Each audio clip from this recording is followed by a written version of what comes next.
Конкурсот за новите средношколци е објавен. Предвидени се 20.000 слободни места, а се зголемува и бројот на дуалните паралелки, потврди министерката за образование и наука Весна Јаневска. Најголем дел од нив се предвидени за стручно образование, а заинтересираност за вработување практиканти од стручните училишта досега пројавиле над 550 компании. Конкурсот е веќе објавен и заинтересираните ученици веќе можат да го видат. Предвидени се околу 20.000 слободни места, околу 18.000 се за средно стручно образование.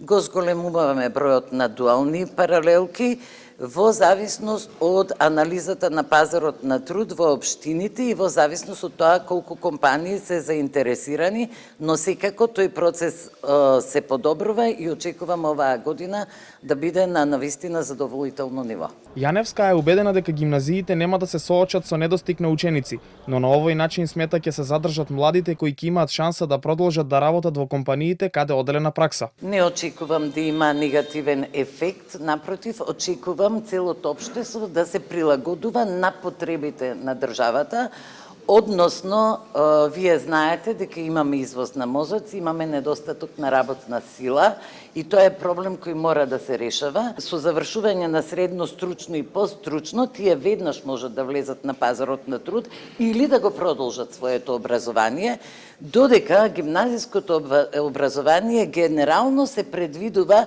за оние кои веќе знаат дека ќе го продолжат своето образование, затоа што пазарот на труд бара помалку такво општо образование, отколку што бара стручно образование. Јаневска присуствуваше на настан на Машинскиот факултет, кој отстапи индустријска опрема за лабораторија за производни технологии и процеси на фирма од Охрид, зашто каже дека е од особена важност за студентите кои треба да го продолжат своето образование во сферата на машинската струка.